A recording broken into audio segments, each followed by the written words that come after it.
Hello friend, हमारी आज की कहानी है पति पत्नी और तलाक। राधिका और नवीन को आज तलाक के कागज मिल चुके थे। दोनों ही साथ निकले और दोनों के परिजन साथ थे।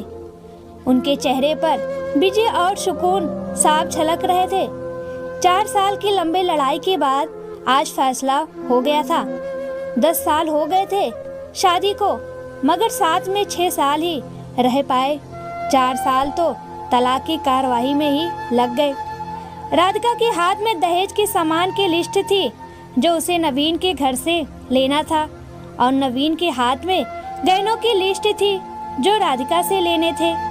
हाँ, साथ में कोर्ट का यह आदेश भी था कि नवीन 10 लाख रुपए की राशि राधिका को चुकाएगा। राधिका और नवीन दोनों एक ही टेम्पो पर बैठकर नवीन के घर पहुंचे।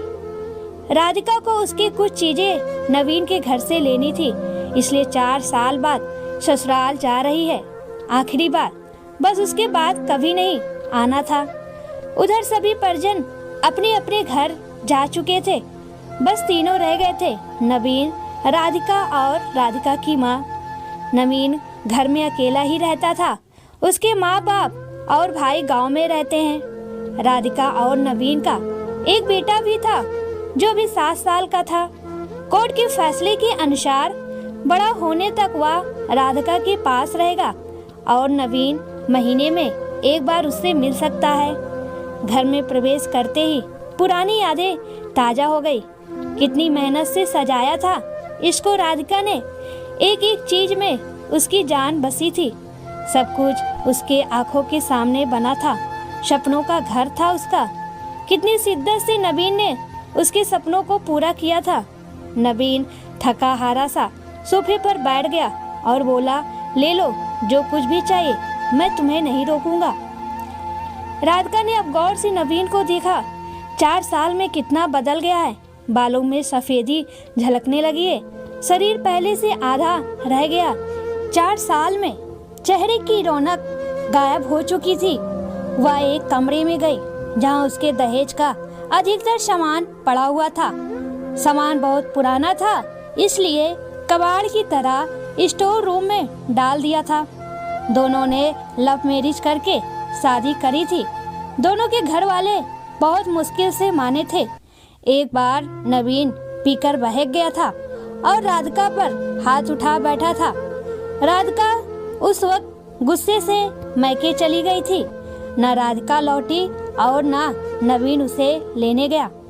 इधर नवीन के भाई भाभी और राधिका की माँ इस झगड़े को कोर्ट तक ले गए और दोनों का बस तलाक हो गया। राधिका की माँ बोली, कहाँ है तेरा सामान? इधर तो नहीं दिखता, बेच दिया होगा इस शराबी ने। राधिका बोली, चुप रहो माँ। राधिका को न जाने नवीन को उसके मुंह पर शराबी कहना अच्छा नहीं लगा। फिर स्टोर रूम में पड़े सामानों को लिया। राधिका ने सिर्फ अपना सामान ही लिया। नवीन के सामान को उसने छुआ तक नहीं। उसके बाद राधिका ने नवीन को गहनों से भरा हुआ बैग पकड़ा दिया।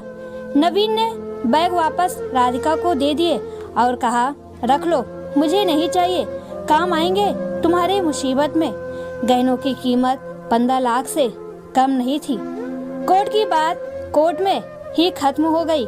राधिका, वहाँ तो मुझे भी दुनिया का सबसे बुरा जानवर और शराबी साबित किया गया है। ये सब सुनकर राधिका की माँ ने कहा, नहीं चाहिए हमें ये गहने, और वह 10 लाख भी नहीं चाहिए जो कोर्ट ने देने को कहा था। नवीन सोफे से खड़ा हो गया। राधिका ने अपना मुंह फेर लिया। नवीन बोला, इतनी बड़ी जिंदगी पड़ी है, कैसे काटोगी? ले जाओ, तुम्हारे काम आएगा। इतना कहकर नवीन ने भी मुंह फेर लिया और दूसरे कमरे में चला गया। राधिका भी नवीन के पीछे उसके कमरे में चली गई। वह रो रहा था, अजीब सा मुंह बनाकर। राधिका ने पहले उसे कभी रोते हुए नहीं देखा था। आज पहली बार उसने उसे रोते हुए देखा। उसे रोता देख राधिका को बहुत बुरा लगा। फिर नवीन ने उससे कहा, इतनी फिक्र थी तो क्यों दिया तलाक? राधिका बोली, मैंने अकेले नहीं, तुमने भी दिया तलाक। दस्तखत तो तुमने भी किए, माफी भी तो मांग सकते थे। नवीन ने कहा, मौका कब दिया तुम्हारे घर वालों ने? जब भी फोन किया काट दिया। राधिका बोली, घर भी आ सकते थे।